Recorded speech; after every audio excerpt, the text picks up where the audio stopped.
நீங்கள் நினைவில் வைத்திருப்பீர்கள் என்று நம்புகிறேன். 2022 நடந்த கத்தார் உலகக்கோப்பை.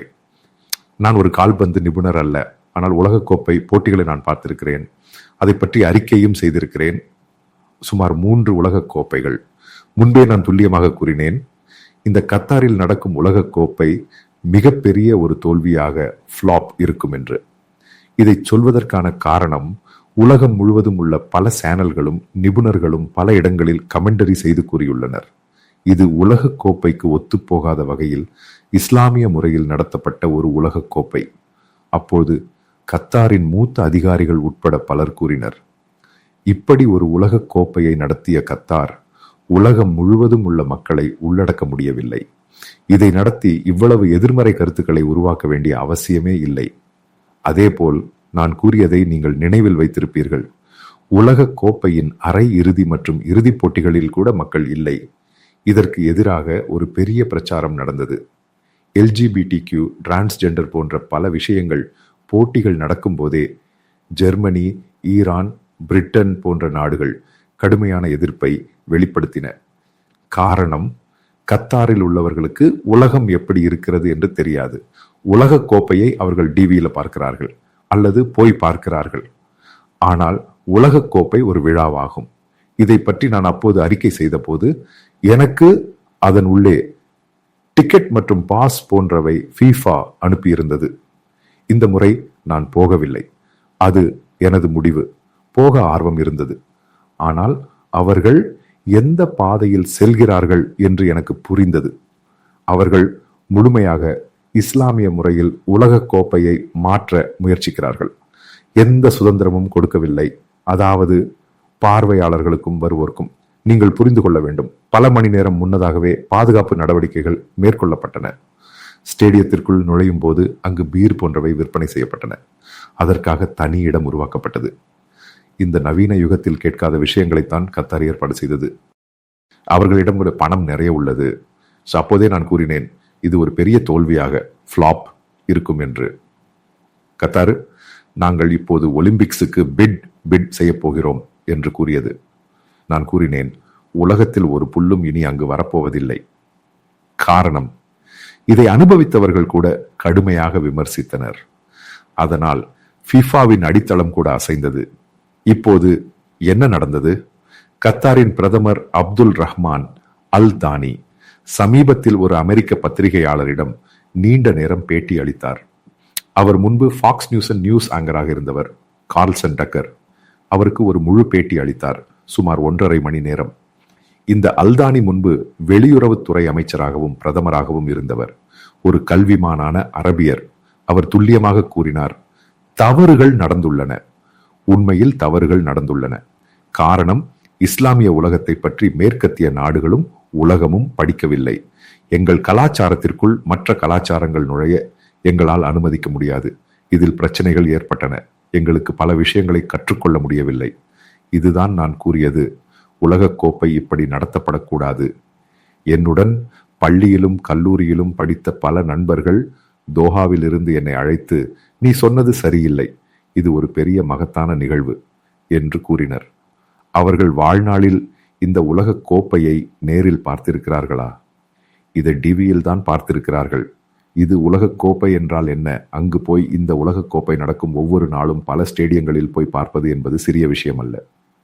இது எப்படி நடக்கிறது என்றால் அது ஒரு விழாவாகும். காரணம், உலகம் முழுவதும் உள்ள பலர் வருகிறார்கள். இது எப்படி இருக்கிறது என்று ஒரு விஷயம் சொல்கிறேன், கவனமாக கேளுங்கள். உலகக்கோப்பை தொடர்பான சில பெரிய கார்ப்பரேட் நிறுவனங்கள் உள்ளன. அவர்கள் அந்த நேரத்தில் விமான சேவைகளை ஏற்பாடு செய்வார்கள்.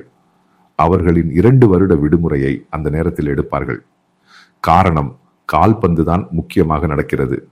பின்னர் அதன் மூத்த அதிகாரிகள், பெரிய பெரிய நபர்கள் விமான சேவைகளை ஏற்பாடு செய்வார்கள்.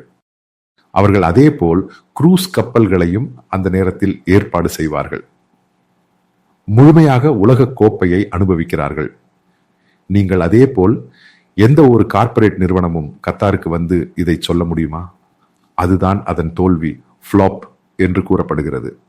அது மட்டுமல்ல, ஸ்டேடியத்திற்கு வெளியே போட்டிகள் நடக்கும்போது அங்கு ஒரு பெரிய நிகழ்வு நடக்கிறது. மக்கள் மகிழ்ச்சியில் துள்ளி குதிக்கிறார்கள் அணிகளுக்காக. இந்த கத்தார் மதத்துடன் இணைத்து இதை ஏற்றுக்கொள்ள முயற்சிக்கும் போது அதற்கு எந்த சுதந்திரமும் இல்லாமல் போனது. பெண்களும் அதே போல். காரணம், பெண்கள் உட்பட இதை மிகவும் அனுபவிக்கிறார்கள். காரணம், நேரில் ரஷ்யாவில் நடந்ததை நான் பார்த்தேன், பிரேசிலில் நடந்ததை நான் பார்த்தேன், ஜெர்மனியில் நடந்ததை நான் பார்த்தேன். அதை பற்றி நான் அப்போது கூறிய போது பலர் என்னை திட்டினர், கடுமையாக, கோபத்துடன். அதில் என் பழைய பள்ளி நண்பர்கள் இருந்தனர், கல்லூரி நண்பர்கள் இருந்தனர். அவர்கள் வாழ்நாளில் உலக கோப்பையை நேரில் பார்த்ததில்லை. இதை டிவியில தான் பார்த்திருக்கிறார்கள். டிவியில் பார்ப்பது மட்டுமே உலக கோப்பை. ஸ்டேடியங்களுக்கு வெளியே அது ஒரு பெரிய விழா. காரணம், அது ஒரு கார்னிவல் போன்றது. அதை நீங்கள் அங்கு உலக கோப்பையுடன் இணைத்து மட்டுமே பார்க்க முடியும். உலகின் பல்வேறு பகுதிகளில் இருந்து ஆயிரக்கணக்கான லட்சக்கணக்கான மக்கள் தங்களின் 2 அல்லது 3 ஆண்டுகளில் சம்பாதித்த பணத்தை எடுத்துக்கொண்டு செலவழிக்க வருகிறார்கள்.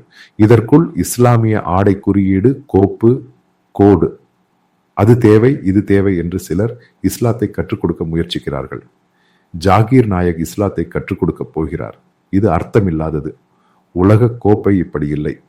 இப்போது என்ன? அதன் பிரதமர் ஒப்புக்கொள்கிறார். இஸ்லாமிய உலகத்தை பற்றி உலகத்திற்கு தெரியாது, எங்களுக்கு பல தடைகள் உள்ளன, ஆனால் அந்த மதிப்புகளை நாங்கள் உடனடியாக மாற்ற முடியாது. அதுதான் பிரச்சனை ஏற்பட்டது. பின்னர் அந்த இன்டர்வியூவின் இணைப்பை நான் கீழே கொடுப்பேன். அது ஈரானுடன் தொடர்புடைய பிரச்சனைகளை பற்றி பேசுகிறது. அதாவது, ஈரான் ஒருபோதும் அணு ஆயுதங்களை உருவாக்காது, ஏனெனில் ஈரானுடன் பேச்சுவார்த்தை நடத்தி முன்னேற நாங்கள் தயாராக இருக்கிறோம். அடிப்படையில் இந்த பிரதம மந்திரியின் இன்டர்வியூ என்று சொல்வது கார்ல்சன் டக்கர் அவரை உண்மையில் கடுமையாக விசாரித்தார். காரணம், நான் இதுவரை பார்த்ததில்லை. எந்த அரபு தலைவரிடமும் எந்த பத்திரிகையாளரும் இப்படி நேரடியாக கடுமையான கேள்விகளை கேட்பதை. அவர் திணறி போனார். கடைசி கேள்வி அவரை திணற வைத்த கேள்வி. நீங்கள் ஏன் பயங்கரவாதத்திற்கு நிதி அளிக்கிறீர்கள் என்று கேட்கப்பட்டது. அவர் பதிலளிக்க முடியாத கேள்வி. பல விஷயங்களுக்கு அவரால் பதில் சொல்ல முடியவில்லை. நீங்கள் அதையும் பார்க்கலாம். இந்த கத்தார் ரசிகர்களும் சூடானவர்களும் பார்க்கலாம். ஏன் இந்த ஆல்தானி இப்படி ஒரு இன்டர்வியூ கொடுக்க வேண்டியதாயிற்று? காரணம், அவர்கள் அமெரிக்காவை பயப்படுகிறார்கள். காரணம், அவர்கள் தவறை ஒப்புக்கொள்கிறார்கள், சரணடைகிறார்கள். எங்களுக்கு தவறு நடந்துவிட்டது. ஹமாஸ் பிரச்சனையில் இருந்தாலும், ஈரான் பிரச்சனையில் இருந்தாலும், மற்ற பயங்கரவாத அமைப்புகளுக்கு நிதியளிப்பது பற்றிய பிரச்சனையில் இருந்தாலும், இந்த கார்ல்சன் டக்கர் அவரை அழைத்து இந்த இன்டர்வியூ எடுத்தபோது அவரே எனக்கு தோன்றுகிறது டக்கர் கடுமையான கேள்விகளை கேட்டார். இந்த பத்திரிகைகளை படிக்கும் மாணவர்களும் பத்திரிகையாளர்களும் இந்த இன்டர்வியூவை பார்த்தால் புரிந்து கொள்வார்கள் எப்படி பத்திரிகையில் கேள்விகளை கேட்க வேண்டும் என்பதை. ஒரு துல்லியமான, கூர்மையான, நேரடியான கேள்வி. இந்த அல்தானி மிகவும் முதிர்ச்சியாக, பொறுமையாக பதிலளித்தார். பின்னர் அவரே சொல்கிறார், நாங்கள் ஒரு சிறிய நாடு, எங்களுக்கு பல விஷயங்கள் கற்றுக்கொள்ள வேண்டும், அதற்கு நேரம் தேவை, அந்த நேரத்தை உலகம் எங்களுக்கு கொடுக்க வேண்டும். இந்த இன்டர்வியூவின் முடிவு பகுதி இதுதான். இதை பார்க்கும்போதுதான் இந்த சூடானவர்களுக்கும் பிரான்சுக்கும் புரிகிறது. அந்த நாட்டிற்கு என்ன நடந்தது என்பது பற்றி துல்லியமாக ஒவ்வொன்றாக நான் சொல்கிறேன். நீங்கள் அதை ஒப்புக்கொண்டு உலகக்கோப்பை முடிந்து 3 வருடங்கள் கழித்து அதன் பிரதமர் சொல்கிறார், எங்களுக்கு தவறு நடந்துவிட்டது, எங்களுக்கு பல விஷயங்களை கற்றுக்கொள்ள வாய்ப்பு கிடைக்கவில்லை, எங்கள் புரிதல் இவை அனைத்தையும் நாங்கள் நடத்த முடியும் என்று இருந்தது, ஆனால் பல பிரச்சனைகள் உள்ளன, என்ஜிஓக்கள் எங்களை கடுமையாக தாக்கின, அதன் காரணமாக கத்தாரினுடைய பிம்பம் உலகளவில் மிகவும் பாதிக்கப்பட்டது. இதைத்தான் நான் முதல்ல சொன்னேன். இப்பொழுது அதன் பிரதமர் ஒப்புக்கொள்ளும் போது இந்த சூடானவர்களுக்கு இந்த பிரச்சனை வருகிறது. அடிப்படையில் பல மலையாளிகளும் சூடானவர்களும் அல்லாதவர்களும் நீங்கள் இந்த கத்தார் என்று சொல்லும் நாட்டை இந்த உலக கோப்பையுடன் தொடர்பு படுத்தி உங்களின் அறிவு மிகவும் குறைவு. காரணம், நீங்கள் முதல் முறையாக உலக கோப்பையை நேரில் பார்க்கிறீர்கள். அதனாலதான் உங்களுக்கு தெரியாது என்ன பிரச்சனை என்று.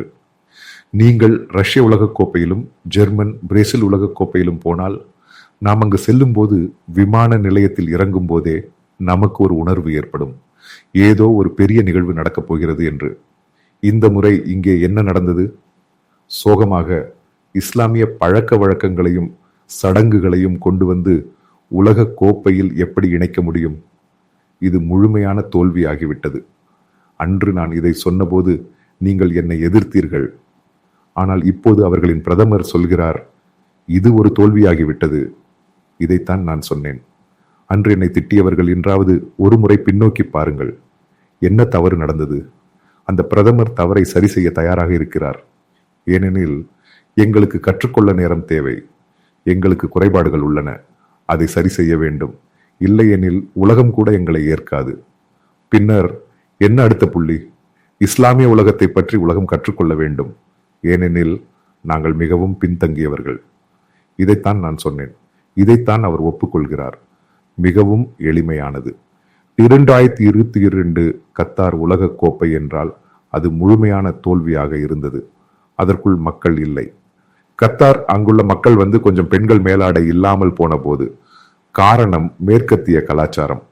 அதை பார்த்து கொண்டே இருக்கிறார்கள். அவனது வாழ்நாளில் முதல் முறையாக நேரில் பார்க்கிறான் இந்த நிகழ்வை. இதுதான் ஃப்ளாப் கேம் என்று சொன்னது. இதைத்தான் அவர் ஒப்புக்கொள்கிறார். இனியாவது புரிந்து கொள்ள முயற்சிக்கவும்.